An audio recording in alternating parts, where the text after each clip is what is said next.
स्वतः भगवान शंकरांनी जिथे एक दिवसाचा मुक्काम केला होता असं सांगितलं जातं, त्या प्राचीन मंदिराच्या शोधात आज आम्ही निघालोय श्रावण विशेष शिवभ्रमंतीसाठी। आजचा आपला प्रवास आहे पुणे जिल्ह्यातील आंबेगाव तालुक्यातील कुरवंडी गावाजवळ असलेल्या श्री क्षेत्र वेळेश्वर महादेव मंदिराकडे।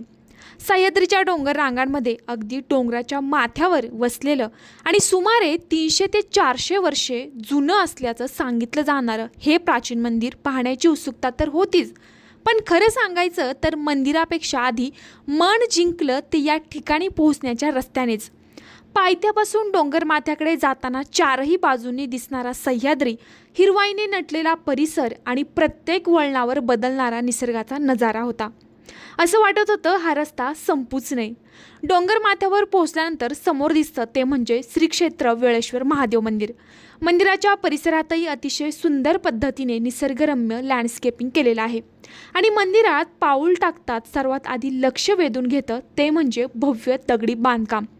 शेकडो वर्षांपूर्वी दगडात केलेलं ते गोलाकार कोरीव काम पाहताना अक्षरशः प्रश्न पडतात, त्या काळात एवढं सुंदर आणि अचूक बांधकाम कसं केलं असेल।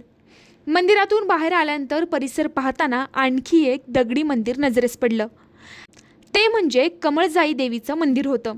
देवीचं दर्शन घेतल्यानंतर बाहेर आलो आणि आजूबाजूचा परिसर निवांतपणे निहाळला आणि मग या ठिकाणचंच आणखी एक सुंदर रूप समोर आलं, ते म्हणजे मंदिराच्या मागच्या बाजूला गेल्यावर दिसतो चास कमान धरणाचा विस्तीर्ण बॅकवॉटर परिसर।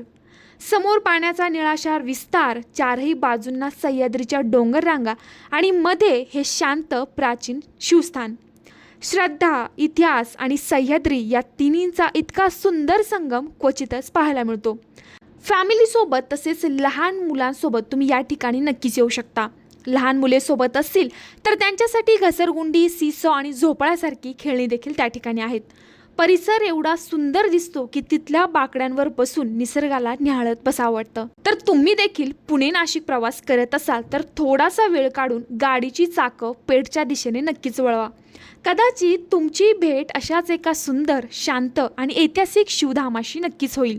व्हिडिओ आवडला असेल तर लाईक करा, तुमच्या पुण्यातील किंवा पुण्याजवळील तुमच्या मित्रमैत्रिणींना देखील टॅग करा, व्हिडिओ जास्तीत जास्त शेअर करा। तसेच तुमच्यापैकी कुणी जर आधी या ठिकाणी आला असेल तर नक्कीच तुमचा अनुभव कसा राहिला ते आम्हाला कमेंटद्वारे नक्कीच सांगा। भेटूयात पुढच्या व्हिडिओमध्ये, तोपर्यंत हर हर महादेव, जय शिवशंकर।